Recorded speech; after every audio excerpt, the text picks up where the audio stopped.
नाही, यू पण व्हेरिएबल आहे, कारण एक्स बदललं तर यू आपोआप बदलते. दोन्ही व्हेरिएबल्स आहेत, त्यामुळे लिमिट या टर्मलाही अप्लाय होते, या टर्मलाही अप्लाय होते. Equal to limit do x tends to 0 do y by do u into limit do x tends to 0 do u by do x. आता तुम्हाला तर इथं डिनॉमिनेटरमध्ये यू आहे आणि न्यूमरेटरमध्ये वाय आहे, एक्स तर नाहीच. तर इथं आपल्याला यू टेंड्स टू 0 पाहिजे, ते आपण आणून घेऊ शकता. आपण ऑलरेडी लिहिल्या, एक्स टेंड्स टू 0 आहे, यू सुद्धा टेंड्स टू 0च आहे. त्यामुळं डो एक्स टेंड्स टू 0च्या जागी डो यू टेंड्स टू 0 लिहू शकता. ॲज डो एक्स टेंड्स टू 0 and डो यू also tends to 0. हे दोन्ही टेंड्स टू 0 आहेत. Limit do x tends to 0 do y by do x is equal to limit do u tends to 0 do y by do u into limit do x tends to 0 do u by do x. But यांना equations 1 and 2 म्हणू शकता. त्याला जर equation 1 म्हणलो, याला 2 म्हणलो, from equations 1 and 2 मी डो y by do यूच्या जागी d Y by D u लिहू शकतो. हे होईल d Y by D you into do u by डो एक्सच्या जागी d you by D x. कुठून लिहिले आपण हे? From equations 1 and 2. From equations 1 and 2. आणि LHS मध्ये काय आहे? Limit do x tends to 0 do y by do x. आता तुम्हाला तर माहिती आहे, लिमिट ऑफ RHS जर एक्झिस्ट केलं तर लिमिट ऑफ LHS सुद्धा एक्झिस्ट करते. As limit of RHS exist then limit of LHS also exist. किंवा तुम्ही असंही म्हणू शकता, हे डी यू काय होते? कॅन्सल होते. पुढचे काय? D Y by D x. या जागी आपण D Y by D x लिहू शकता. देअरफॉर डो x tends to 0 do y by डो एक्सच्या जागी मी D Y by D X is equal to D Y by D you into D you by D X असं लिहू शकतो. हेच आपला फायनल आन्सर आहे. यालाच आपण हेन्स प्रोड म्हणू शकता शेवटला. आणि एक्झाममध्ये या थेरमचे रिप्रेझेंट व्हायचे चान्सेस खूप आहेत आणि 3 मार्काला हे डेरिवेशन एक्झाममध्ये विचारल्या जाऊ शकते. चला लिहून घ्या.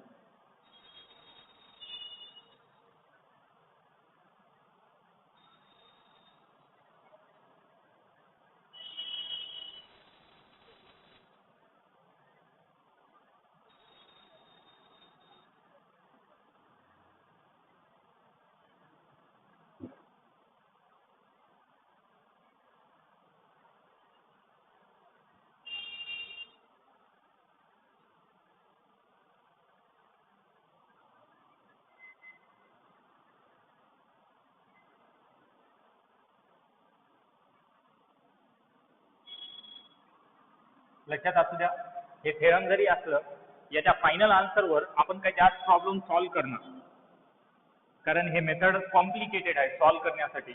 आणि मी काल काही कंपोजिट फंक्शनचे एक्झाम्पल्स दिलो. ऑलरेडी काही कंपोजिट फंक्शनचे एक्झाम्पल्स आपण सॉल्व्ह केल्या जनरल इंट्रोडक्शनमध्ये. त्या पद्धतीनं सोपं जातं. तरी पण मी दोन्ही मेथड तुम्हाला लिहून देतो, 1-2 प्रॉब्लेम दोन्ही मेथडनं सॉल्व्ह करून देतो, या मेथडनं आणि काल घेतलेल्या आपण जनरलाइज मेथडनं. दोन्ही मधला जे फरक आहे तुम्हाला समजून जाईल. आणि एक्सरसाइज तर आपण या मेथडनं सॉल्व्ह करणारच नाही.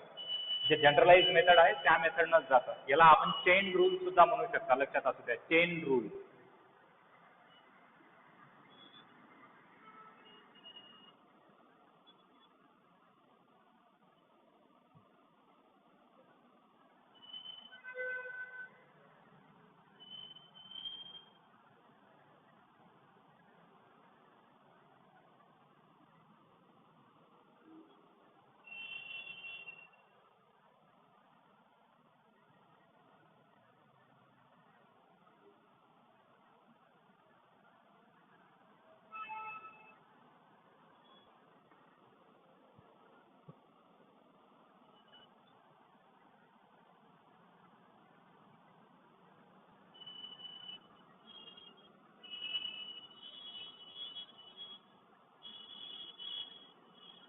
आता मी एक दोन कंपोजिट फंक्शन्स घेतो, या मेथडनं आणि आपल्या जनरलाइज मेथडनं प्रॉब्लेम सॉल्व्ह करतो.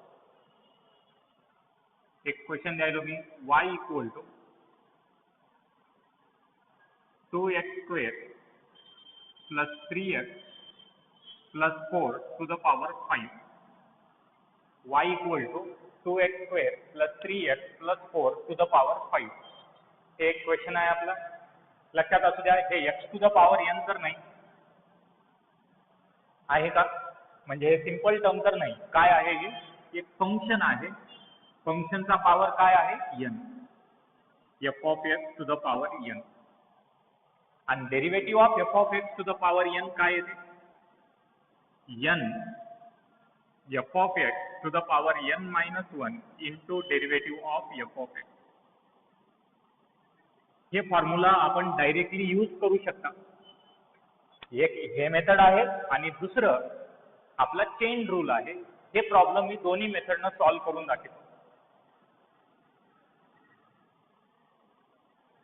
सुरुवातीला by the chain rule solve करू. लेट या व्हॅल्यूला मी गिवन कन्सिडर करतो. Let u equal to 2x² plus 3x plus 4. u equal to 2x² plus 3x plus 4. आता हे टर्म कसं झालंय बघा, y इक्वल टू झालंय f ऑफ u आणि u काय झालंय, f ऑफ x. u कोणावर डिपेंड करायला, x वर डिपेंड करायला. चेन रूलच्या फॉर्मॅटमध्ये आले हळूहळू आपण. आता हे टर्म काय होईल, y equal to u to the power 5 होईल. y इक्वल टू काय होईल, u to the power 5 by the chain rule. किंवा we have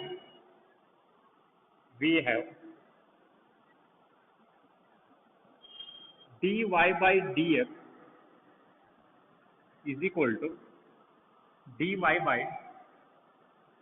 du into du by dx. याला मी इक्वेशन 1 म्हणतो. सुरुवातीला y f ऑफ u आहे, y चा derivative with respect to u solve करायचा. डिफरेंशिएट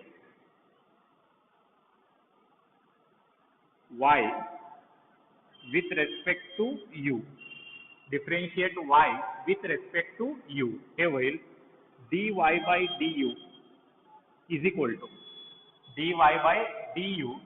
to तुम्हाला तर माहित आहे डेरिव्हेटिव्ह ऑफ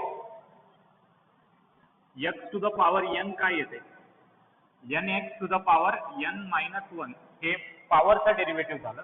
मधल्या x चा derivative with respect to x 1 ते लिहायची गरज नाही. Similarly u to the power 5 चा derivative 5 u to the power 5 minus 1 हे होईल 4 इंटू एक सिंपल टर्म आहे. आता एक मधल्या u चा derivative with respect to u 5 u to the power 4 ते येते 1 5 u टू द पॉवर 4. समजलं एवढं.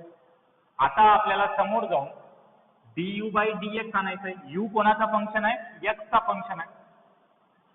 Differentiate u with respect to x. Differentiate u with respect to x. Differentiate u with respect to x. इथे एक step extra करू शकता आपण. dy by du equal to d by du u to the power 5. त्याचा derivative 5 u to the power 4.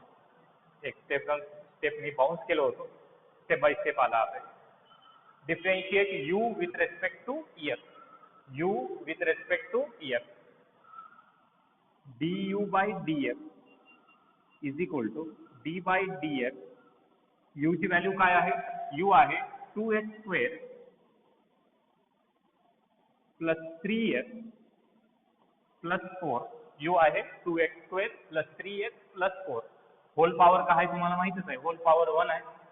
Term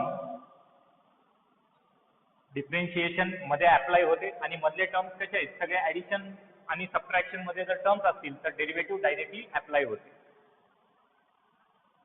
हे होईल du by dx is equal to d by dx 2x square d by dx 2x square plus d by dx 3x plus d by dx 4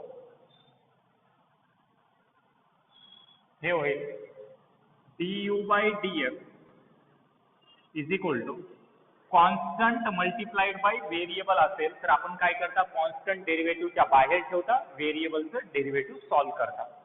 2 constant बाहेर derivative of X square plus 3 constant बाहेर derivative of X with respect to X plus 4 being separate constant 4 काय आहे separate constant आहे त्याचा derivative येते 0. du by dx is equal to 2 into आता तुम्हाला असे काही डेरिव्हेटिव्ह मी ऑलरेडी दिलेलेच आहे एक्स स्क्वेअरचा डेरिव्हेटिव्ह येते 2x एक्स क्यूबचा डेरिव्हेटिव्ह येते 3x square X to the power 4 चा डेरिव्हेटिव्ह येते 4x cube X to the power n च्या फॉर्म्युलेनं आलेले हे सगळे व्हॅल्यूज आहेत एक्स स्क्वेअरचा डेरिव्हेटिव्ह येते 2x plus 3 into derivative of X with respect to X हे येते 1 du by dx is equal to